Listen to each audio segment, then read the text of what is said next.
અમારે કહેવું પડે, અમને ખૂબ ડરાવવામાં આવે છે, પોલીસ દ્વારા ડરાવવામાં આવે છે, એમના નેતાઓ દ્વારા ડરાવવામાં આવે છે, એમના કલેક્ટર જેવા અધિકારીઓ દ્વારા ડરાવવામાં આવે છે, ધમકાવવામાં આવે છે, કહેવામાં આવે છે કે ભાઈ તમે કેમ બોલો છો, સાનામાના બેસી રહ્યો.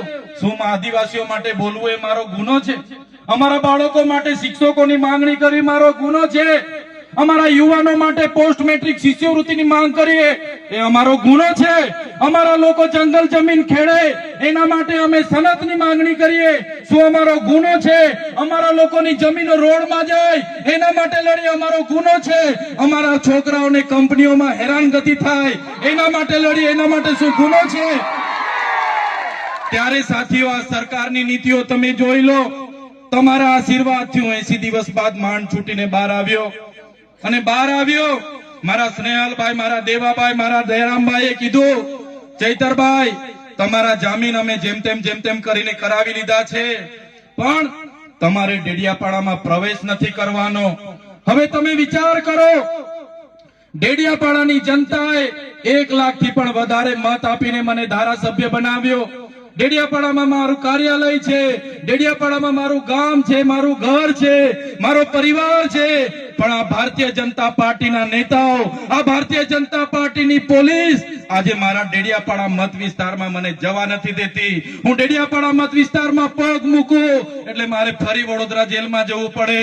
પણ એ લોકો કહેવા માંગે છે હું રાજપીપળા રહીને લોકોના કામ કરું. ત્યારે અમારા સાંસદ મને ધમકી આપે કે આ ભાઈને આદિવાસી વિસ્તારમાંથી કાઢી મૂકો, આ ભાઈને ગુજરાતની બહાર તડી પાર કરો. ત્યારે અહીંના ધારાસભ્ય, અમારા સાંસદ, એમના હરસંઘવી, એમના ભૂપેન્દ્ર પટેલને, એમની પોલીસને, એમના નેતાઓને આ મંચ પરથી કહેવા માંગુ છું, તમે ચૈતર વસાવાને ડેડિયાપાડાથી કાઢી મૂકશો, તમે ચૈતર વસાવાને નર્મદા જિલ્લામાંથી કાઢી મૂકશો, તમે ચૈતર વસાવાને ગુજરાતમાં કાઢી મૂકશો, પણ ચૈતર વસાવા અમારા લોકોના દિલોમાં રહી છે, ત્યાંથી ક્યારે નથી કાઢી શકતા. ત્યારે સાથીઓ અમે લડીએ છીએ.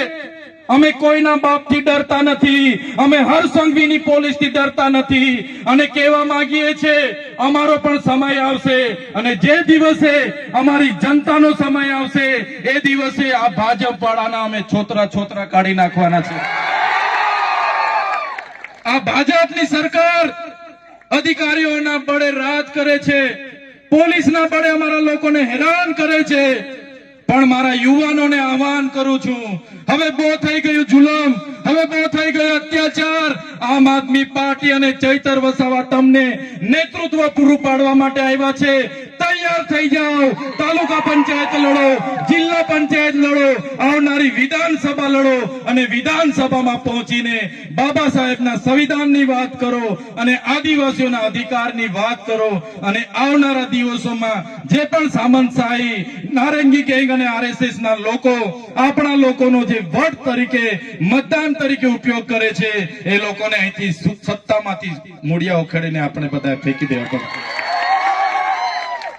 સાથીઓ, બાબા સાહેબે કીધું છે, જે બાબા સાહેબે સંવિધાન બનાવ્યું એમને પણ પોતાની નીચી જાતિના લીધે ભણવા દેવામાં ના આવ્યા, એમને સ્કૂલની બહાર કાઢી મૂકવામાં આવતા.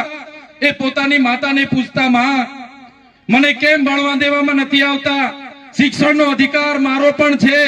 ત્યારે એમના માતા કહેતા, બેટા આપણે નીચી જાતિમાં આવીએ છીએ અને નીચી જાતિમાં આવીએ એટલે આપણે ભણવાનો અધિકાર નથી, શૂદ્રને બોલવાનો અધિકાર નથી. ત્યારે બાબા સાહેબે નિશ્ચય કર્યો, 32 જેટલી ડિગ્રીઓ દેશ અને વિદેશમાં ભણીને લાવ્યા, 4 PhD ની ડિગ્રીઓ લાવ્યા. અને બાબા સાહેબે ત્યારે જે નિશ્ચય કર્યો હતો, જે પુસ્તક, જે મનુસ્મૃતિ અમારા લોકોને ભણવાનો અધિકાર નથી આપતી, એ મનુસ્મૃતિમાં અમારી મહિલાઓના અધિકારો નથી, આદિવાસીઓને અધિકારો નથી, દલિતોને અધિકારો નથી, એ મનુસ્મૃતિનું રાજ હું બદલી નાખીશ. અને એમણે બદલી નાખ્યું અને દેશમાં સંવિધાનનું રાજ બાબા સાહેબ લાવી દીધું. આજે દેશનું સંવિધાન આપણને બધાને સાર્વભૌમત્વની ભાવના સાથે આપે છે. લોકશાહી, પ્રજાસત્તાક, સમાજવાદ આપણું બંધારણ આ દેશને પૂરું પાડ્યું. સાથે સાથે બંધારણની જોગવાઈ, એ ચાહે મુસ્લિમ હોય, હિન્દુ હોય, ઈસાઈ હોય કે ખ્રિસ્તી હોય, બધા લોકો માટે સમાન અધિકારો, ન્યાય, સ્વતંત્રતા, બંધુતા, વ્યક્તિત્વનું ગૌરવ, રાષ્ટ્રની ભાવના, રાષ્ટ્રની અખંડતા આપણું બંધારણ આપ્યું. ત્યારે મારા સાથીઓને વિનંતી કરું છું કે આવનારા દિવસોમાં જે પણ ચૂંટણીઓ આવવાની છે, સંવિધાનિક રીતે તમારા અધિકારો છે, બાબા સાહેબ અને જયપાલસિંહ મુંડાએ આપેલા આપણા અધિકારો છે. ત્યારે આ અધિકારોને સાચવવા માટે માત્ર સમાજના આગેવાન તરીકે નહીં પણ રાજકીય આગેવાન પણ તમારે બનવું પડશે. બંધારણની આપણી અનુસૂચિ 5 ના રક્ષણ માટે, પૈસા એક્ટના રક્ષણ માટે, 73AA ના રક્ષણ માટે, એટ્રોસિટી એક્ટના રક્ષણ માટે, આપણી જમીનો બચાવવા માટે, આપણી જળ, જંગલ અને ખનીજો પરના અધિકારો બચાવવા માટે આવનારા દિવસોમાં તમારે બધાએ રાજનીતિમાં આવવું પડશે અને આ લોકોને સત્તાથી આપણે ઉખેડીને ફેંકી દેવું પડશે.